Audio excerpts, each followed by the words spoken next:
Hello everyone, welcome to today's discussion on smart plant operations presented by Nextracker. My name is Ali and I'm part of the marketing team and host of today's webinar. I'd like to extend a big thank you to everyone who is joining us today. Before we get started, some quick housekeeping. You are in a Zoom webinar platform, which works just like all the Zoom meetings that we are now used to. On the bottom of the webinar screen, you have the Q&A module. We encourage that you send your questions. We will try to answer as many of them at the end of the session. Next slide. Before going further, we want to remind everyone to please be safe on and off the job sites, wear your face mask, and always wear proper PPE at any job site that you visit. Next. So during today's session, our speakers will cover the importance of smart design and the software tools needed to properly care for a power plant. In addition, they will discuss how extreme weather and proactive power plant O&M is top of mind at Nextracker and the tools available to keep your plant running smoothly. And next, I'd like to introduce our speakers. Marco Garcia, Chief Commercial Officer at Nextracker. Hi, Marco. And Roberto Cardoso, Vice President of Asset Management at Nextracker. Good morning. Morning. And, good afternoon. And welcome to our speakers. And Marco, the floor is yours. Thank you. Thank you, Ali. Exciting to be presenting here in the Europe time zone for the EMEA audience, Europe, Middle East, and Africa. I understand we also have participants from the United States and other time zones in the world. This is part of a webinar series that Nextracker is doing to really cover the globe and share what we're learning about asset management and smart design and really the things you should look out for when designing, owning, and operating a tracker plant anywhere in the world. So I'm proud to share that we've now hit 40 gigawatts of trackers globally since our inception. I'm a co-founder in Nextracker. We founded the company in 2013, and we're already up to 40 gigawatts. We've also maintained #1 market share for the last 5 years, about 30% on average over the last few years. We were acquired by Flex. Flex is a $25 billion revenue company, acquired Nextracker in 2015, makes us the most bankable tracker in the market. Flex backs up our warranties, provides our treasury support for bank guarantees, et cetera, and really helps us invest in our business and have a strong parent backing us up. We now have over 375 employees worldwide in 8 offices globally, and it supports our growth and our coverage of the sales, operations, and asset management functions throughout the world. Our vision is that renewable energy powers the world, delivering clean, affordable power to all. That's Nextracker's vision. Our mission is to be the world's leading energy solutions company, delivering the most intelligent, reliable, and productive solar power for future generations. So we're happy to share that vision and mission with you. Let's continue, Roberto. So following some global market trends, this is really exciting stuff to see how quickly solar power and specifically the utility scale is growing. We were currently in the last count globally 480 gigawatts cumulative projects in 2018. So we're a couple of years beyond that right now. It's projected that we're going to hit 2.84 terawatts of solar projects. So just think about that. 2,840 gigawatts, right? So we're 2.8 terawatts in about 10 years in 2030, scaling up to 8.5 terawatts in 2050. So this is significant. This is the direction the world needs to go to battle climate change. Of that breakdown, about 60% is the utility scale, which is what Nextracker is focused on with our trackers, 40% on the distributed generation side, which is also extremely important. Continue, Roberto. So what's driving the markets in Europe right now? Europe led the solar market growth in the early 2000s, with Germany leading the way with a very strong feed-in tariff that continued year over year over year. Following in Germany's footsteps, other markets also developed feed-in tariffs throughout the early 2000s, after 2010, over the last 10 years, et cetera. There's been some markets that have been growing and declining, et cetera. Right now it's Spain. Spain is the big market, with 4.2 gigawatts installed in 2019, and another 10 gigawatt pipeline over the next 3 years. What's driving solar in Europe?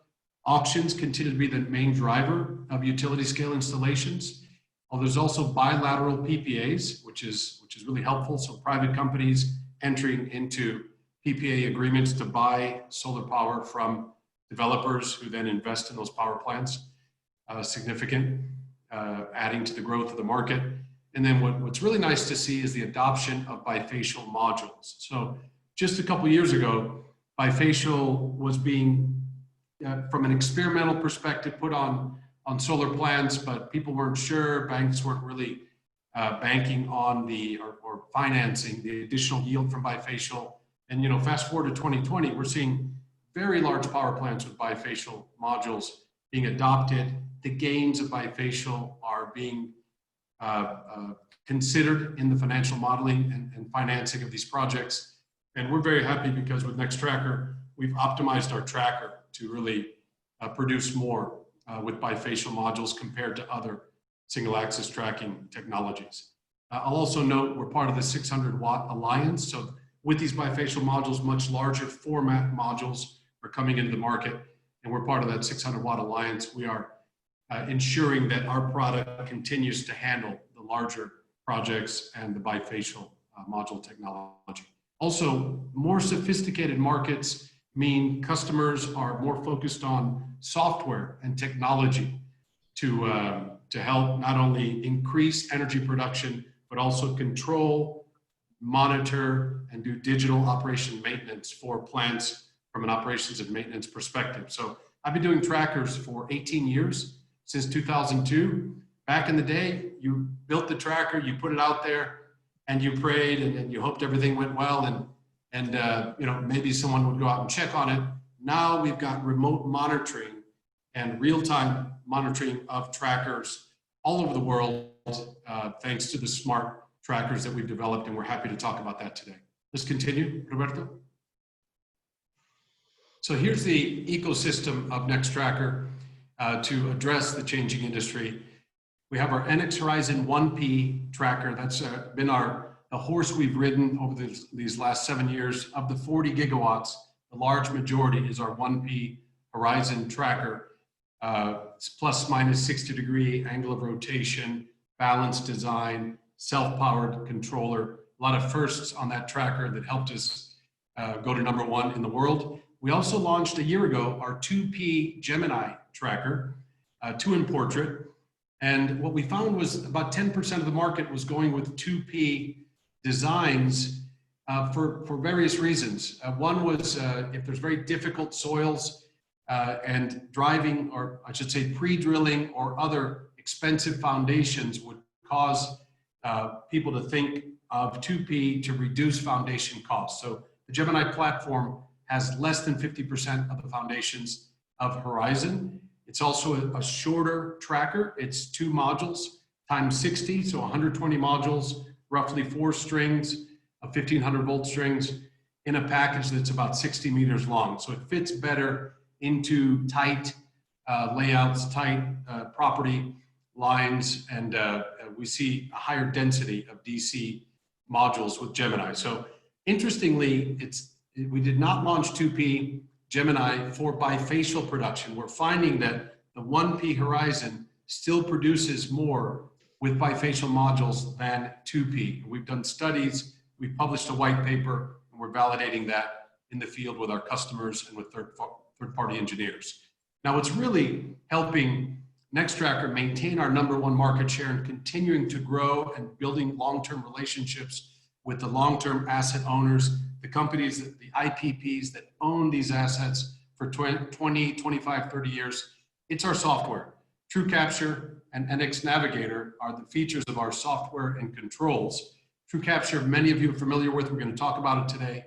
It's an energy enhancement software. We produce more energy during backtracking hours and during diffuse light hours. We'll show you how.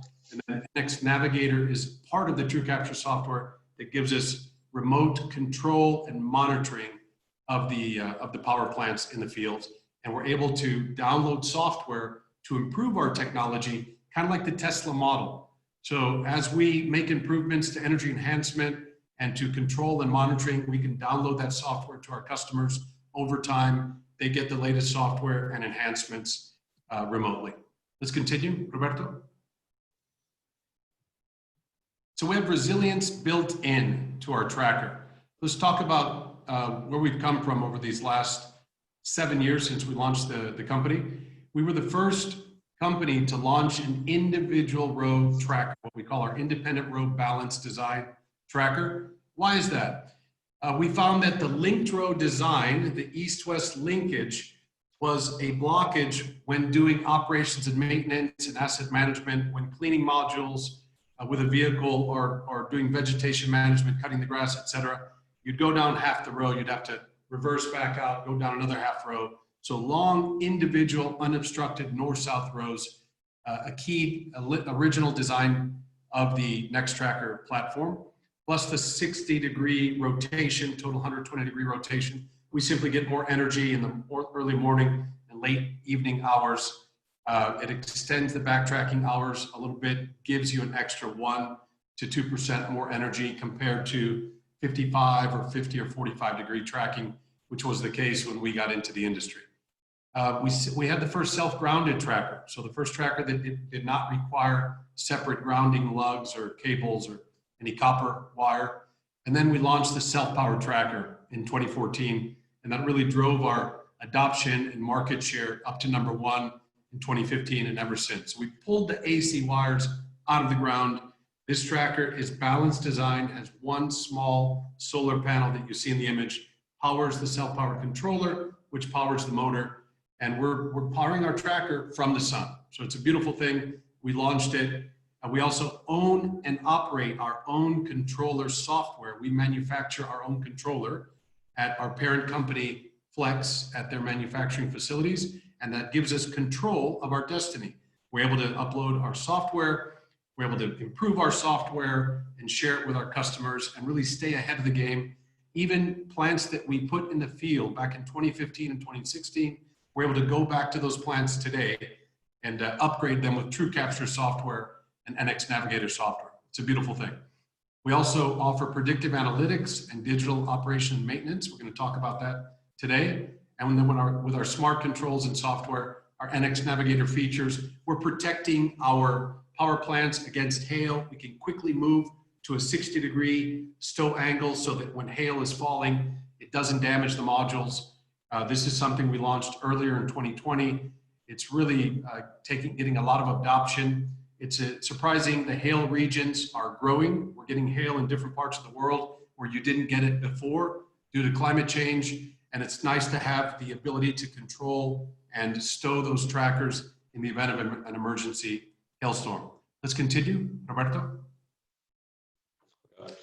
Very good. Thank you. Thank you, Marco. Yep. Thank you, Marco. As Marco mentioned, well, first, good morning, everyone in the US, and good afternoon, people that are coming or calling from Europe. We want to talk about the manufacturing process for our components. So we have a facility that is being producing some of our components, especially the SPCs and the NCUs that are key components in our systems. We have a flex facility that helps us with all this manufacturing that is showing that on the picture. As well, we have other plants in Brazil and Mexico that give us a lot of flexibility from the supply chain perspective and be able to react really quickly to new markets and new demands in the world. Let's talk about a little bit about the evolution of our systems. when we started about 6 years ago, we have what we call the generation 1 of our systems. Basically, same type of systems. We are very consistent on our designs that give us some, you can say, consistency on the ways that we manage the parts and we manage our design. So the generation number 1 of our tracker system had a motor, a controller, slew gears, NCUs, and all these lists of materials that you see on the screen. After 2016, when we start getting more data from the field, feedback from the customers, and looking at ways to improve the reliability and the design of the systems to get more output from our system itself, we start transitioning to a new generation. Like for example, on the motor, before we used to have just a brush DC motor, now we have a brushless DC. That provides more reliability and better performance on our motors on the field. The controller, we went from generation 1 to generation 2, who has a compartment that is IP65 that protects the controller against dust and water. So that provides or avoid any defects of water intrusion into these components. We have the slew gear.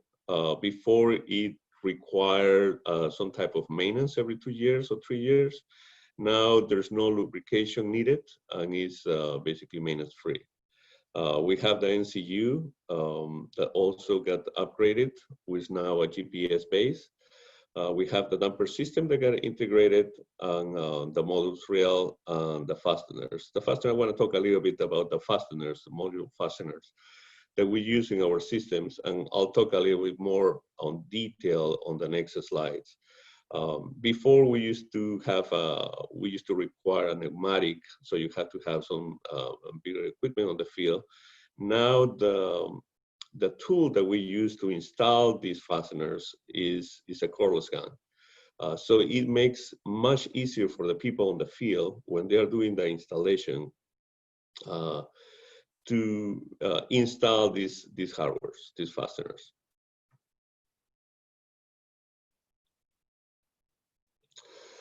We're going to talk about a little bit more on the design, since we're talking about the parts. Our components have a tracker level communication. Our trackers has a wireless system that is connected to provide visibility through a communication mesh that is across the whole site. We use a Zigbee communication. So we have some antennas that communicate each SPC with the NCUs. And all this communication is in real time. So if there's an event, a weather event, we can react really quickly to adjust each route independently.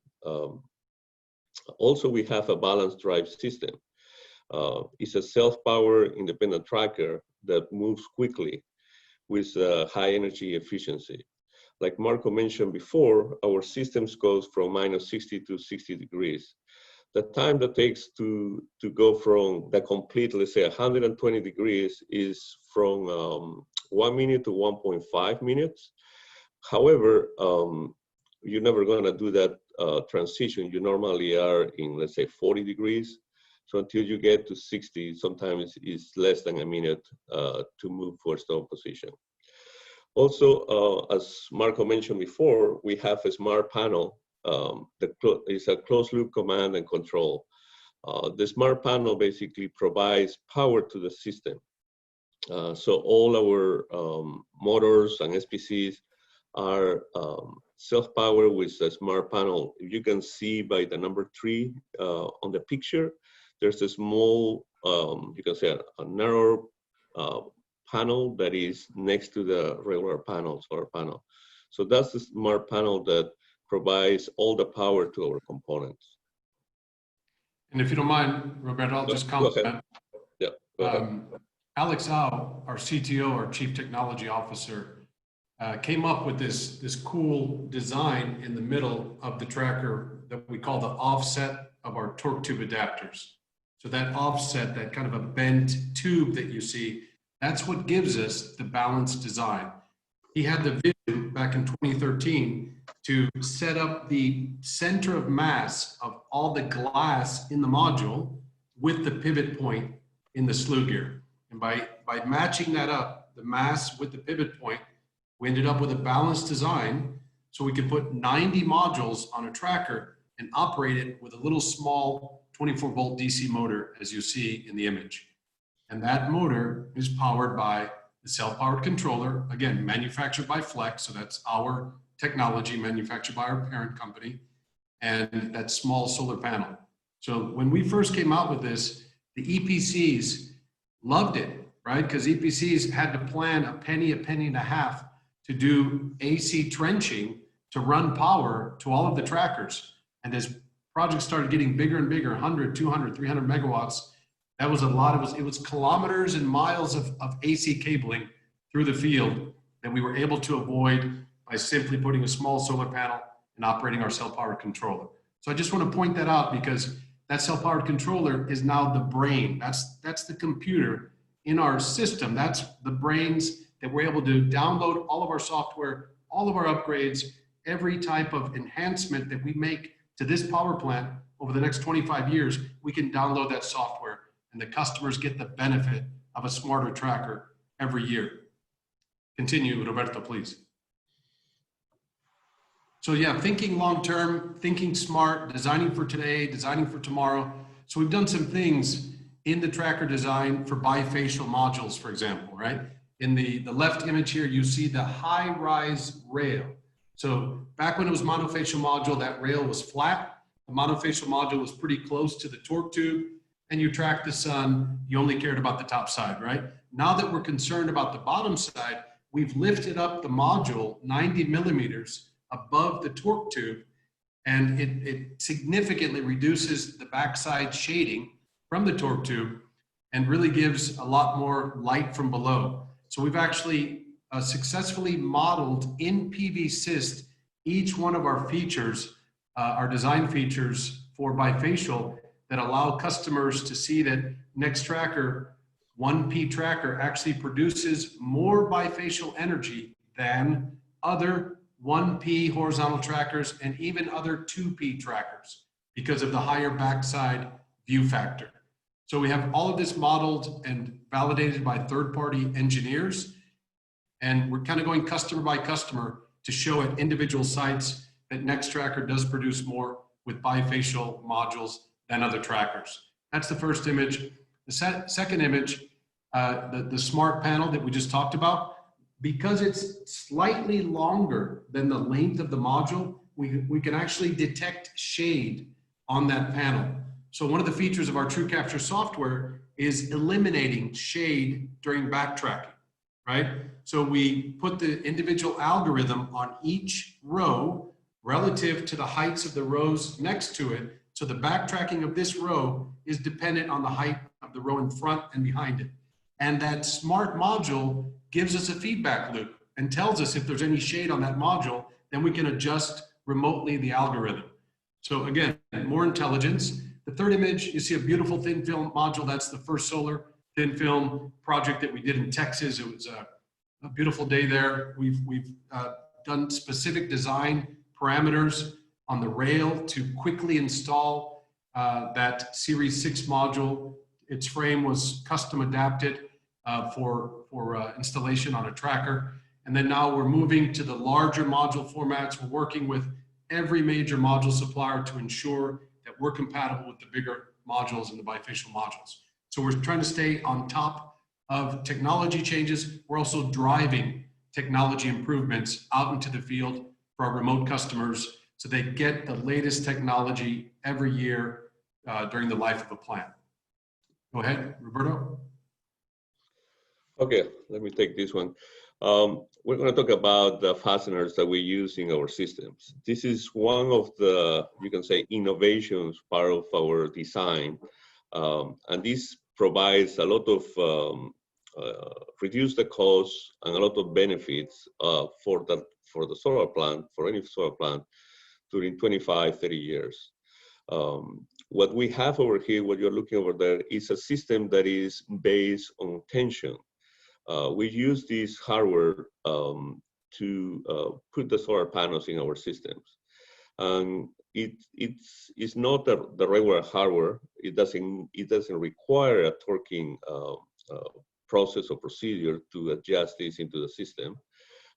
It just requires the tool that you saw on previous slides before, that where you have a little pin with a little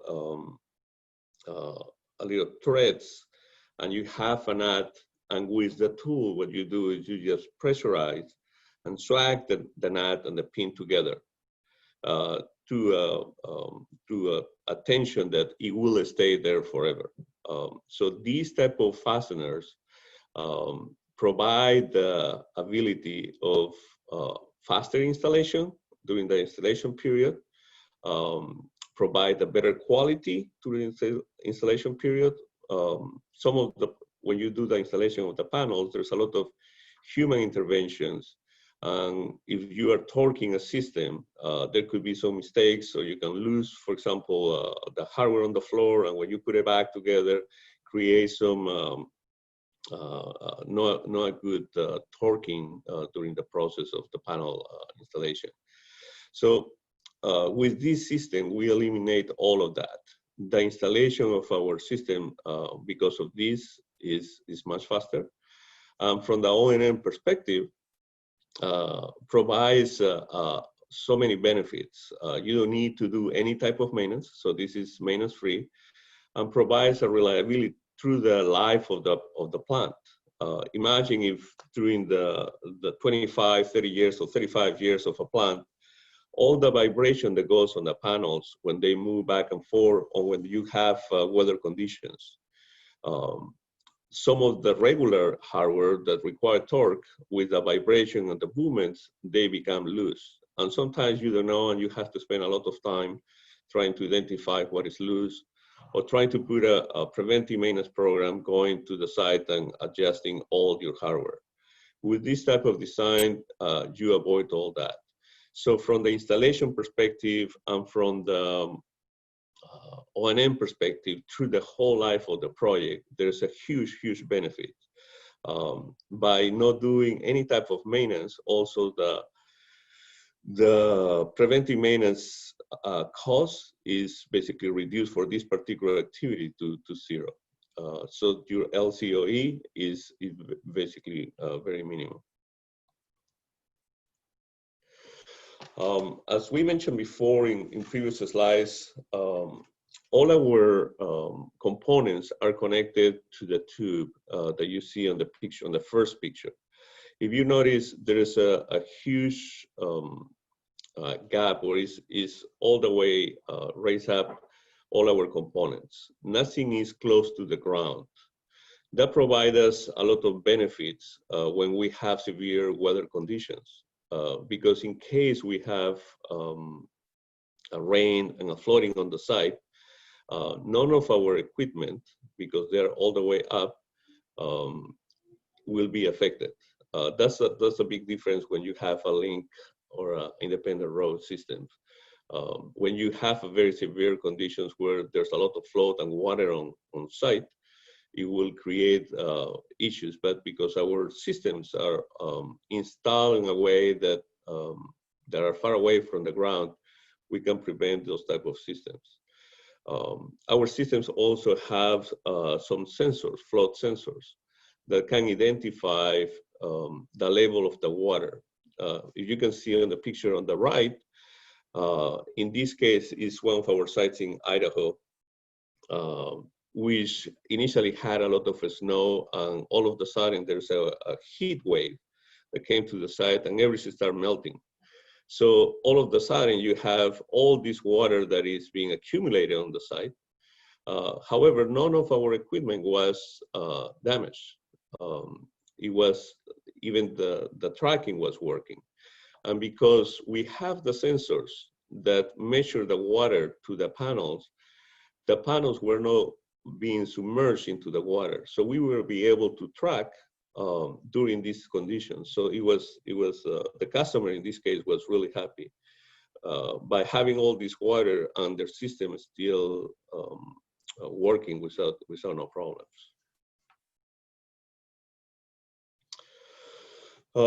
As we mentioned before, our system are independent rows, and all the wiring is within the row. So there's no any wiring that is between rows.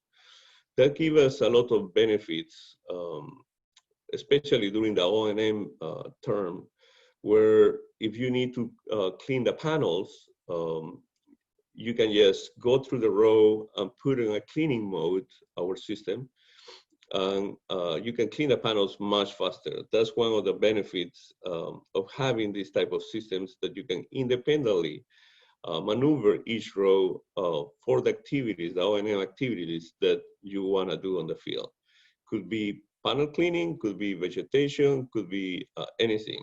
By doing this, basically eliminate the time that it takes you to clean the panel and reduce your maintenance costs on the system. The same for the vegetation, that is one of the higher costs also for the O&M.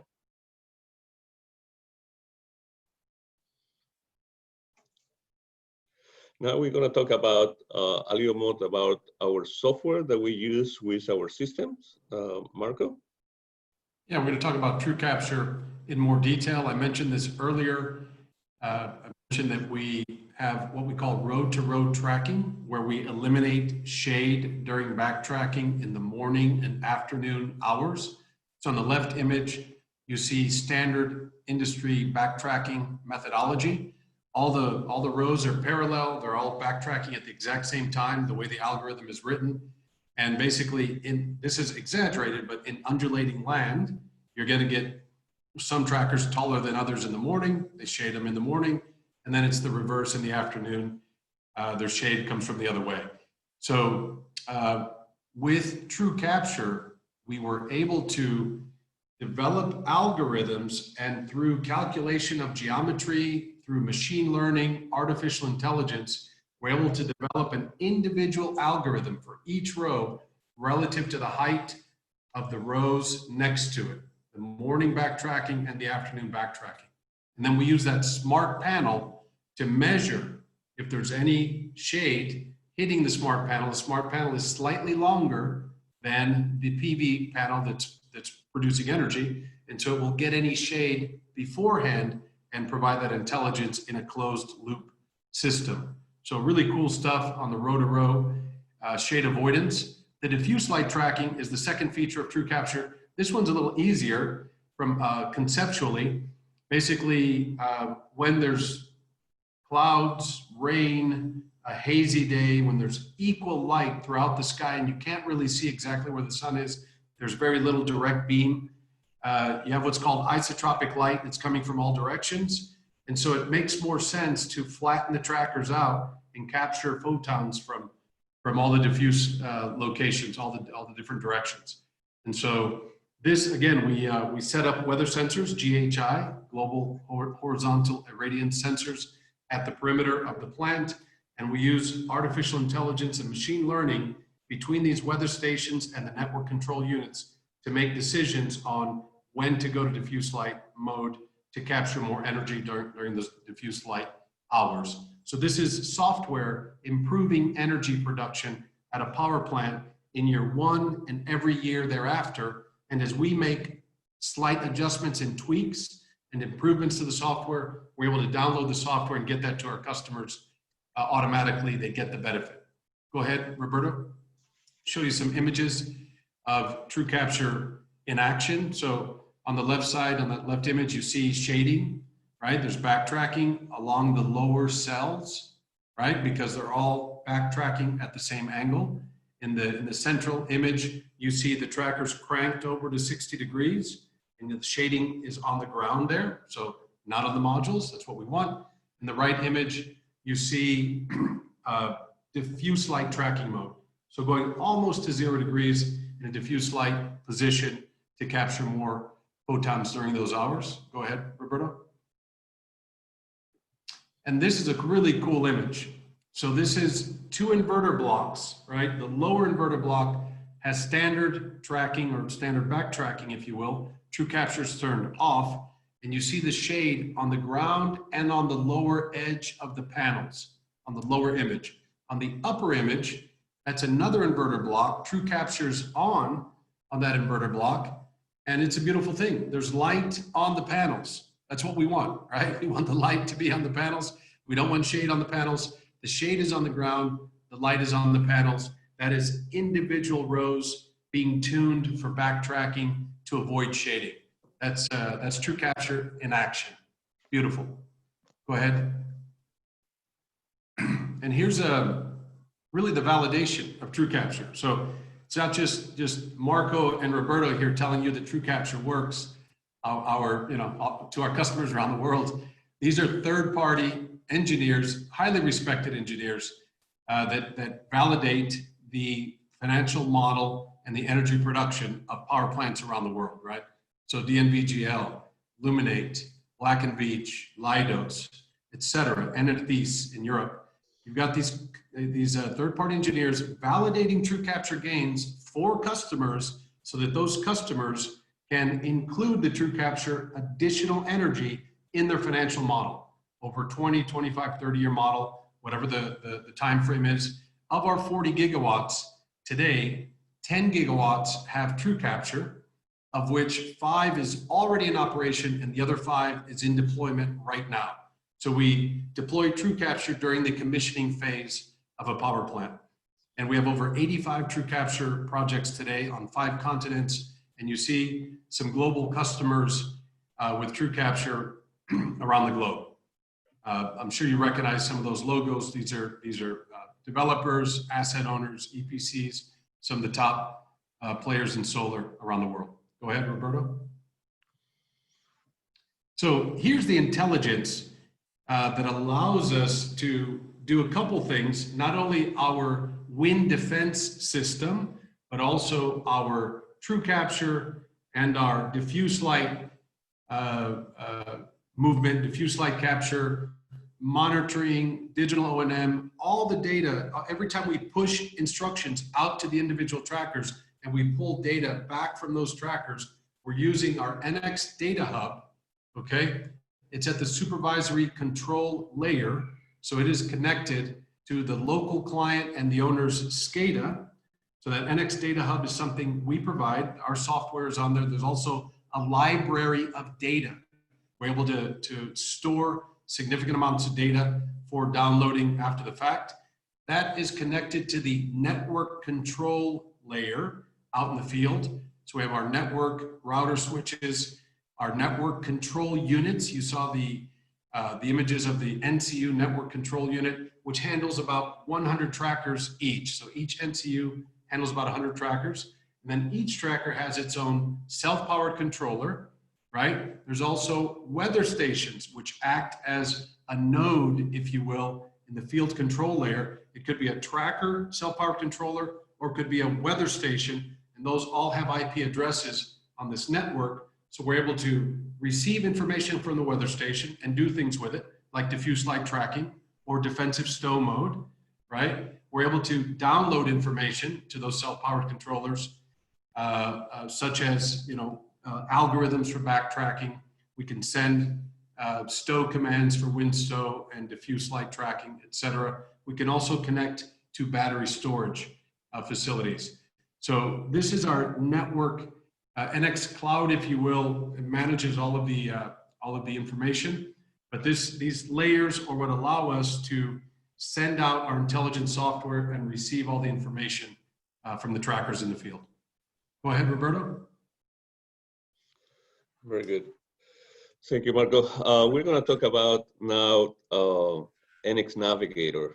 This is a new interface, not that new, we already have some sites with this one, that is creating a lot of, you can say, mitigation of risk on the site.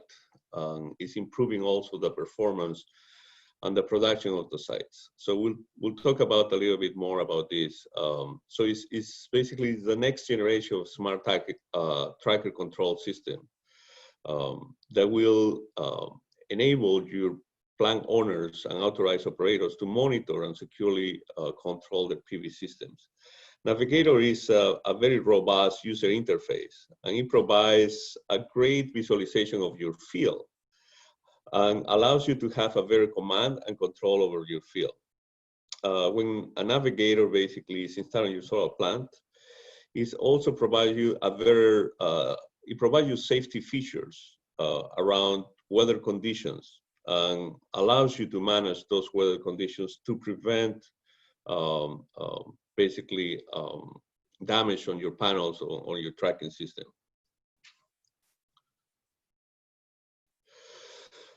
This slide shows what is this interface. If you see to the right is normally what you see on the screen, one of the screens that we have. Basically, it has some different options. When you go to current status, it tells you, for example, if the trackers are on target. So it measures the angle accuracy of the trackers.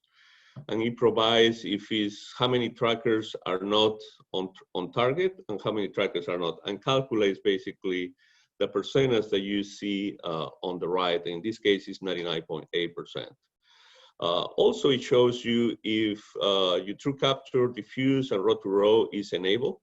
In this case, this system does not disable or enable, but it tells you if the TrueCapture is enabled or disabled. So for customers that have this, they can also see by mistake the TrueCapture was disabled, and therefore it gives you that information.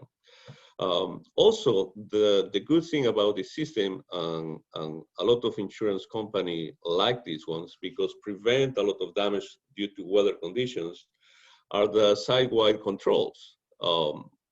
Like for example, we have the snow shade and hurricane and the typhoon and hail stow. So what it does basically, like right now, the first option is activated to auto tracking. And then the second option, you have to activate it manually. So it gives the control to the plant operator that if he sees that the hurricane is coming or a hailstorm is coming, they can activate it, the panels and the tracker to go to a stow position. Normally the stow position is 60 degrees, but it has to be depending on the location of your site. So once we implement this in your site, we evaluate the site and we provided what the stow position will be for the tracker. Also, it provides you on the portion on the bottom, it provides you some analytics about the tracker itself. Like how much is the availability, if some of the trackers, for example, have any issues with the motor or they're not communicating, it gives you that availability. Also, it has another very, very nice feature that is a mapping. So once we install this navigator on your site, we will map your whole site. And it will show all the NCUs, the network control units from our tracking systems, and how they communicate with each SPCs. If you notice on the picture itself, it shows you, again, if the target is on and off, if the angles, if you want to track the angles, you can select a block of an NCUs or a block of the site and do special commands to that block. Or you can select a specific row and see if the row, it has the angle that is tracking correctly, if it has some issues, or it has some type of a stow, or you can clear the stow. So this is basically very, very useful for people on the field, especially when they want to do some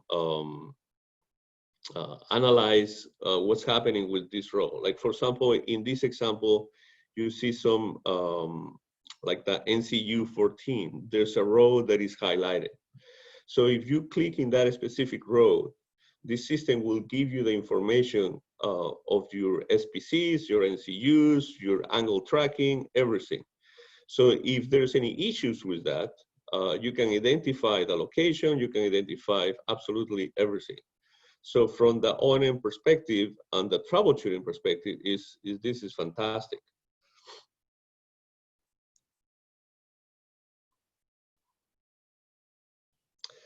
Since we talk about Navigator and how these help on extreme weather conditions, now we're going to talk about how these extreme weather conditions are normally happening in the solar plants.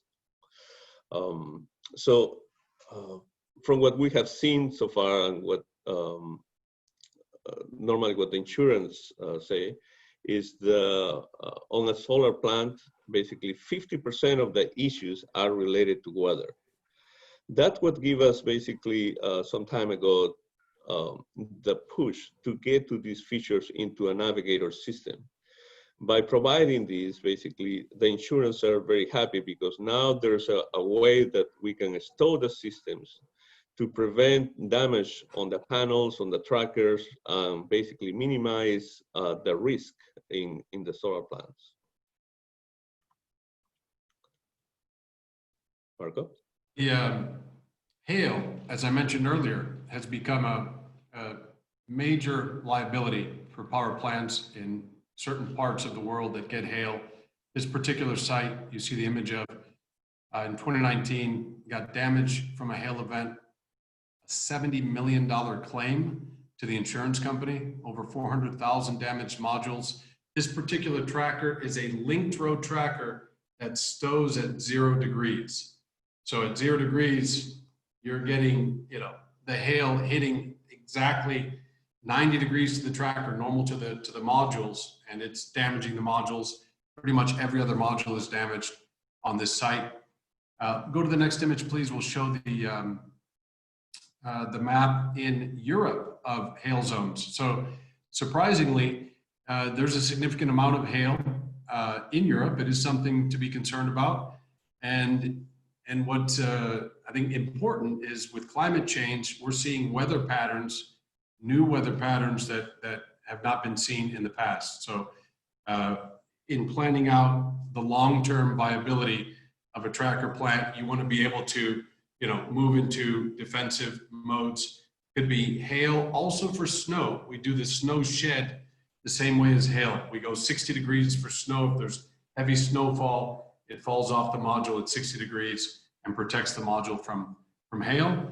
Also wanted to share with you the flood map in Europe and Northern Africa.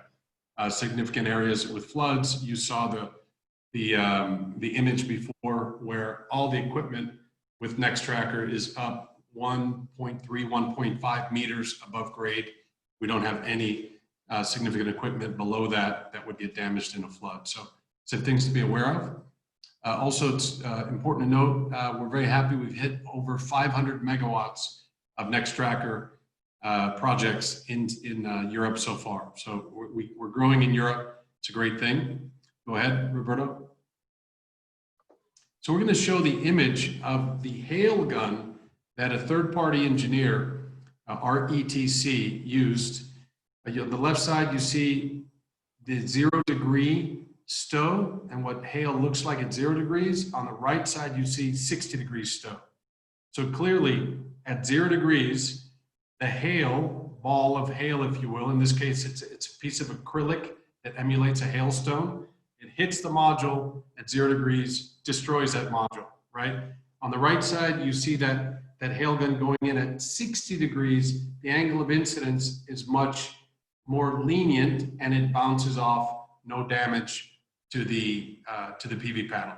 So that's the difference between 0 degree stow in a hailstorm and 60 degree stow in a hailstorm. Obviously, it's much safer and you protect your asset with a 60 degree stow.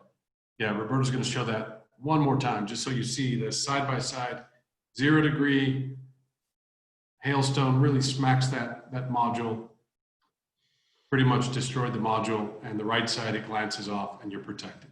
So kind of cool to see that in a laboratory environment, because when it starts coming down from the sky and you've got different size hailstones, the damage is evident. And this shows you what happens from a laboratory perspective and why 60-degree stow makes a lot of sense. Okay, I think we can go to the next one.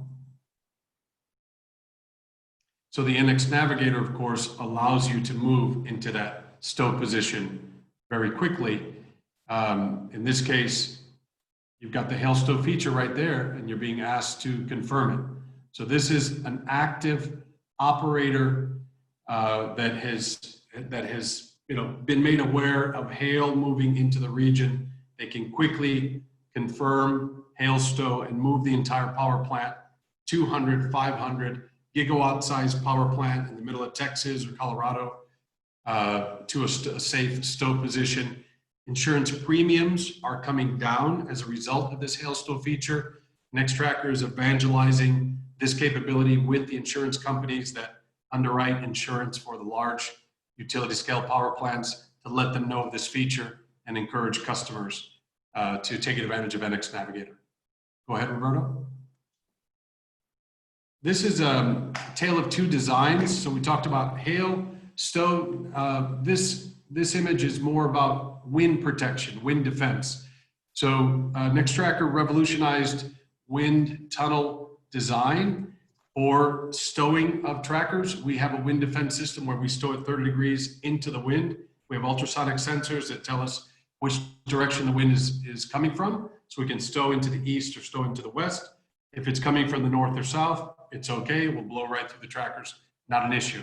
In this particular case, at a site in Australia, side by side, there was a Nextracker project and a 2P project, so a 2-in-portrait tracker. It was about a 46-mile-per-hour wind event, pretty low wind, and it caused an incredible torsional galloping and resonance on this other 2P tracker that at the time had a 0-degree stow. So it was stowing at 0 degrees, and it basically came apart. You see some images of pretty much every component in that tracker being destroyed from this resonance and torsional galloping. You see the Nextracker system, no damage, went to normal wind defense system. So directional wind stowing is extremely important. Wind tunnel testing is important.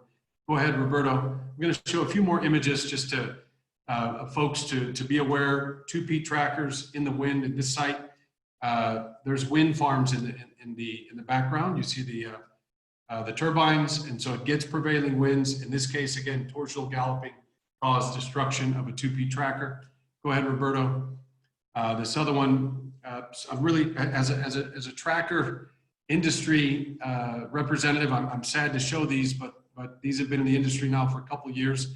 In each case, it's a 2P tracker, 2-in-portrait that was destroyed in Brazil, in Zaragoza, Spain, Salamanca, Spain, Jordan. In each case, oscillation, torsional galloping, resonance, vibration, foundations failing, and other components failing because it was not well designed for the dynamic wind effects. So for power plant owners and developers, please be aware. Please make sure you're checking on valid wind design. Go ahead, Roberto. I'll let you handle that one. Yep. So we talked about floating on the slides before. As we mentioned before, all our systems and components are raised up. So when we have any type of float on the sites, won't be affected. Also, it has the sensors. It will continue, the trackers will continue to track without going all the way down to the level of the water. So it's a really, really nice feature that our system has.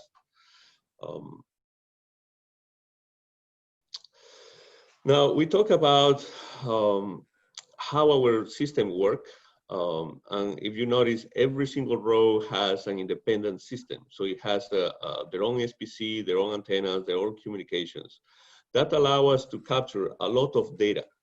And for us to be able to have the benefits and also the customers to have the benefits of this, we have to have connectivity to the site. Right now, we have about 85% of the sites connected to our control center. And with that, we obtain data, a lot of data. We do a lot of data mining, a lot of data connections, connectivity, and with that data, we can create what we call the TrueCapture, the Navigator, and any other features that is part of the system. That data basically, it gives us a lot of information in real time.